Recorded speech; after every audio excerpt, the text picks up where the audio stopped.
अब हम देखते हैं अपने कीवर्ड्स के बारे में कि जो हमने अपने कीवर्ड सिलेक्ट करने होते हैं वॉइस सर्च ऑप्टिमाइजेशन के लिए, वो किस टाइप के होने चाहिए, हमें किन किन चीजों पर ध्यान देना होता है। सबसे पहली चीज है आपकी क्वेश्चन कीवर्ड्स।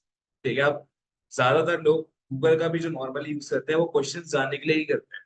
ठीक है, अब वॉइस सर्च के अंदर भी ऑब्वियस सी बात है कि जो 90% जो क्वेरीज आएंगी, 90% जो सर्चेस होंगी, उनके अंदर क्वेश्चन के बारे में ही पूछा जाएगा। जो भी क्वेश्चन होंगे उनका आंसर उनको चाहिए। तो हमें नो डाउट क्वेश्चंस उठाने ही उठाने हैं अपने कीवर्ड्स के लिए। जो भी हम अपना कंटेंट रेडी करेंगे, सबसे पहले उसका कीवर्ड जो रहेगा, जो सबसे ज्यादा इंपॉर्टेंट चीज है, ठीक है, उसके अंदर हमें क्वेश्चन को इम्प्लीमेंट करवाना है। नेक्स्ट है आपका long tail keywords. Long tail keywords में होगा क्या कि आपको अपना जो कंटेंट है, उसको साथ साथ आपका जो कीवर्ड जो बनता रहेगा वो स्पेसिफाइड हो। कंटेंट भी स्पेसिफाइड हो, कीवर्ड भी स्पेसिफाइड हो। कीवर्ड भी आपको स्पेसिफाई करके चलना है कि आपको बेसिकली आपका जो मेन पूरा क्वेश्चन बनेगा। ठीक है, फॉर एग्जाम्पल कि how can I learn digital marketing for free. ठीक है, ये पूरा का पूरा क्या कहते हैं, लॉन्ग टेल कीवर्ड बन गई जिसके अंदर एक क्वेश्चन भी है, स्पेसिफाइड भी है। ठीक है, मैंने अपना क्वेश्चन रखा कि मैं डिजिटल मार्केटिंग कैसे सीखूं फ्री में। मैंने सिर्फ ये नहीं पूछा उससे कि डिजिटल मार्केटिंग, मैंने गूगल पे वॉइस गूगल असिस्टेंट ओपन करके सिर्फ ये नहीं बोला कि डिजिटल मार्केटिंग। अब डिजिटल मार्केटिंग में सिर्फ सीधा बोल देता तो उससे होता क्या, मेरा सर्च इंटेंट जीरो है। कुछ भी नहीं पता गूगल को कि उसको आंसर निकाल के क्या देगा। क्योंकि उल्टा उसको यही समझ आएगा ना कि मैंने चाहिए क्या, मेरे को चाहिए क्या चीज।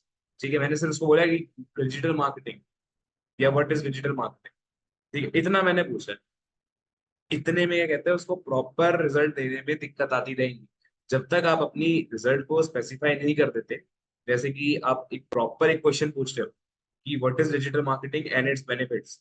ठीक है, how can I learn digital marketing, digital marketing courses nearby. ठीक है, ऐसे वाले अगर जब तक आप कीवर्ड्स नहीं बोलते, ऐसे करके आप जब तक अपने स्पेसिफिकेशन नहीं डाल देते अपने क्वेश्चंस के अंदर, तो आपकी सर्च इंटेंट जो होती है वो जीरो होती जाती है। ठीक है, वो गूगल को भी समझ नहीं आएगा कि वो आपको आंसर किस चीज के किस तौर पे दे। ठीक है, और वहां पे क्या कहते हैं, आपका कंटेंट भी जो है, आपने जो कंटेंट बना रखा होगा वो भी शो नहीं होगा, आपका जो बिजनेस होगा वो भी शो नहीं होगा। ठीक है, तो हमें इस चीज का ध्यान देना, पहला कि जो हमारा कीवर्ड है उसका क्वेश्चन हो। दूसरा, वो लॉन्ग टेल कीवर्ड से भी जाना जाए, स्पेसिफिकेशन के साथ हो। और लास्ट है हमारा फिलर वर्ड्स एंड फ्रेजेस, जैसे आई, ऑफ, द, ऑन द जो होते हैं हमारे प्रोनाउंस हो गए, प्रीपोजिशंस हो गए। ठीक है, इन सब का भी ध्यान देना है हमें साथ साथ। बेसिकली हमारे सेंटेंस को एक्सटेंड करने के लिए ये यूज करा गया है। ठीक है, फिलर वर्ड्स और फ्रेजेस जो होते हैं वो हमारे सेंटेंसेस को एक्सटेंड करने के लिए यूज करा जाता है, जिससे एक लॉन्ग टेल कीवर्ड के अंदर एक सेंस बने, प्लस हमारा क्वेश्चन भी इजी टू अंडरस्टैंड बनता जाए।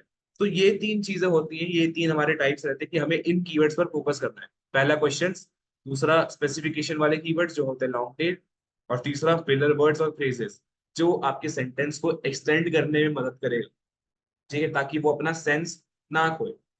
ठीक है, तो आपको अपने कंटेंट के ये कीवर्ड्स पर ध्यान देना है, और ये ज्यादा इंपॉर्टेंट है, क्योंकि अगर आपकी कीवर्ड्स ही स्पेसिफाइड नहीं होंगे, उनके अंदर क्वेश्चन नहीं होंगे, तो गूगल असिस्टेंट के ऊपर जो क्वेश्चन पूछा जाएगा वहां पे आप रैंक ही नहीं हो पाओगे। ठीक है, तो अब नेक्स्ट बढ़ते हैं हम कि अपने कीवर्ड्स हमें किस टाइप के ढूंढने चाहिए, किस टाइप के वो बेसिकली आते हैं। ठीक है,